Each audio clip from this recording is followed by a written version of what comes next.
اپنی زندگی میں اگر روزانہ بعد نماز عشاء سورہ ملک کی تلاوت کرتا ہے، یعنی سونے سے پہلے سورہ ملک کی تلاوت کرتا ہے، تو پروردگار عالم سورہ ملک کی تلاوت کرنے والا جب اس خاکدان گیتی کو الوداع کہے گا، یعنی جب موت اسے آ کر اپنے گلے سے لگا لے گی، جب وہ موت کی آغوش میں سو جائے گا اور اس کے اہل و عیال اور اس کے گھر والے اس کو ایسی جگہ پہ لے جا کر چھوڑ دیں گے، ایسی جگہ پہ اس کے اصل گھر میں یعنی قبر میں جب دفن کر دیں گے،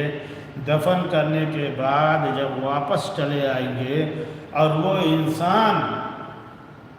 تنہا اس قبر کی اندھیری کوٹھری میں پڑا ہوگا،